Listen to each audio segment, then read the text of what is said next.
Halo semuanya, perkenalkan, nama saya Hanan Zulhimi dari kelas 1210 absen 10. Jadi, di video ini saya ingin menjelaskan materi pembelajaran dari biologi mengenai pembelahan sel, yang dimana materinya mencakup dari siklus sel, pembelahan sel secara mitosis, pembelahan sel secara meiosis, dan gametogenesis. Sebelum kita memasuki materinya lebih dalam, kita harus mengetahui dulu apa sih itu pembelahan sel. Jadi, pembelahan sel adalah proses ketika suatu sel membelah dirinya menjadi dua bagian atau lebih untuk menghasilkan sel anakan. Proses pembelahan sel ini memiliki beberapa tujuan, diantaranya untuk pertumbuhan dan perkembangan suatu individu, untuk mereproduksi, dan menggantikan sel-sel rusak atau mati. Kita awali materi ini dengan proses pembelahan sel secara amitosis atau proses pembelahan sel secara langsung. Jadi, bisa kita gambarkan bahwa ada satu kromosom yang terdapat dalam membran sel yang ditutupi oleh dinding sel. Setelah itu, kromosom itu berduplikasi menjadi dua yang dipisahkan oleh membran sel. Setelah terbagi menjadi dua, dia dipisahkan lagi dan dilapisi oleh dinding sel. Jadi, hasil akhir dari proses amitosis ini menghasilkan dua sel yang saling identik. Selanjutnya, ada proses pembelahan sel secara tidak langsung, atau dapat kita sebut sebagai pembelahan sel secara mitosis atau meiosis. Kedua cara tersebut harus melalui beberapa fase atau tahapan. Pembelahan mitosis bertujuan untuk memperbanyak sel atau memperbaiki sel yang rusak. Mitosis akan menghasilkan dua sel anakan yang jumlah kromosom dan sifatnya identik dengan sel induk. Kita ambil contoh, jika kromosom sel induk diploid, maka sel anakan juga diploid. Pembelahan mitosis adalah bagian dari siklus sel. Mitosis didahului oleh tahap interfase yang mendominasi dari siklus sel. Tahap interfase dimulai dari fase G1, di mana ukuran sel bertambah besar. Dilanjutkan dengan fase S, di mana terjadi sintesis dan replikasi DNA. Dan terakhir, di fase G, di mana organel-organel sudah terbentuk dan sel siap untuk membelah. Setelah tahap interfase, pembelahan mitosis pun siap dimulai. Pertama, tahap profase, di mana benang-benang kromatin di dalam inti sel memadat menjadi kromosom. Kemudian, kromosom berduplikasi dan membran inti menghilang. Selanjutnya, ada tahap metafase. Kromosom berjajar di bidang ekuatorial. Dan selanjutnya, yang ketiga, ada tahap anafase. Masing-masing kromatid bergerak ke arah kutub yang berlawanan.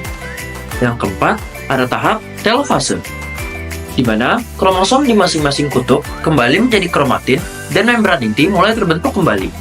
Dan yang terakhir, ada tahap sitokinesis, yaitu sitoplasma membelah. Jadi, untuk setiap satu sel yang mengalami mitosis akan dihasilkan dua sel anakan. Setelah itu, ada pembelahan secara meiosis. Pembelahan meiosis bertujuan untuk membentuk sel-sel gamet pada suatu individu.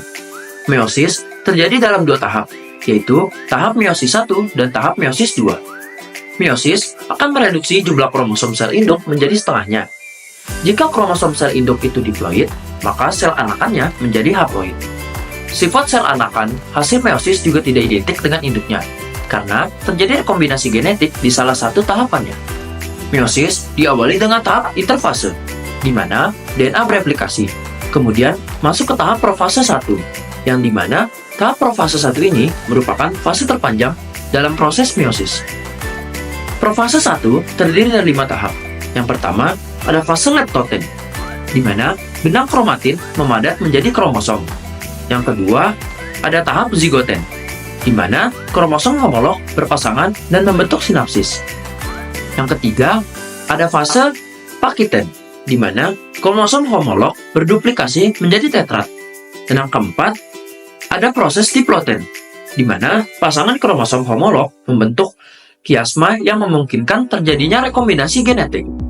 Dan yang kelima, ada proses diakinesis, di mana membran inti mulai menghilang. Setelah tahap profase 1 selesai, kemudian dilanjutkan dengan metafase 1, di mana kromosom tetrat berjejer di bidang ekuatorial membentuk dua barisan kromosom. Kemudian, tahap anafase 1, pasangan kromosom homolog terpisah karena bergerak ke arah kutub yang berlawanan. Selanjutnya, pada tahap telofase dan sitokinesis 1, kromosom homolog berada di kedua kutub dan sitoplasma membelah menjadi dua sel anakan. Pada akhir meiosis 1, kromosom sel induk yang diploid sudah tereduksi menjadi 2 sel anakan yang haploid. Setelah meiosis 1 selesai, ada jenis sel yang langsung masuk ke meiosis 2 atau mengalami dulu fase interkinesis. Fase pada meiosis 2 pun hampir sama, dimulai dari profase 2, lalu kromosom berjejer dalam satu barisan, kemudian kromatid terpisah, dan terakhir sitoplasma membelah. Jadi, untuk setiap satu sel yang mengalami meiosis akan dihasilkan 4 sel anakan. Dan yang terakhir, ada proses gametogenesis. Sebelumnya, pada pembelahan mitosis dan meiosis dapat terjadi pada tahap gametogenesis atau proses pembentukan sel gamet. Gametogenesis pada hewan dan manusia terdiri dari spermatogenesis untuk menghasilkan sel sperma dan oogenesis untuk menghasilkan sel telur atau ovum. Pada spermatogenesis, sel induk atau spermatogonium memperbanyak selnya dengan cara mitosis. Spermatogonium kemudian membesar dan menduplikasi kromosomnya membentuk spermatosit primer. Spermatosit primer mengalami pembelahan meiosis 1 menjadi spermatosit sekunder. Kemudian dilanjut dengan tahap meiosis 2 untuk menghasilkan 4 spermatid. Spermatid mengalami pematangan sehingga membentuk 4 sel spermatozoa. Dan selanjutnya, ada tahap oogenesis. Tahap oogenesis memiliki sel induk yang disebut oogonium. Oogonium memperbanyak selnya dengan cara mitosis. Oogonium menduplikasi kromosomnya menjadi oosit primer. Oosit primer kemudian mengalami meiosis 1 menjadi oosit sekunder dan badan polar.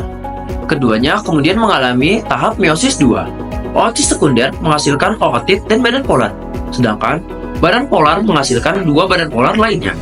Di akhir tahap oogenesis, terbentuklah 1 sel ovum yang matang dan 3 badan polar yang terdegenerasi. Contoh penerapan sehari-hari dalam materi pembelajaran pembelahan sel ini, saya ambil pada reproduksi aseksual pada organisme sederhana. Kita ambil contoh pada pembelahan biner pada bakteri dan tunas pada ragi. Jadi, pada pembelahan biner pada bakteri ini terjadi tahap mitosis 1 dalam reproduksi aseksual organisme tersebut. Begitu pula juga pada tunas pada ragi. Sekian video penjelasan tentang materi pembelahan sel dari saya. Kurang lebih mohon maaf. Wassalamualaikum warahmatullahi wabarakatuh.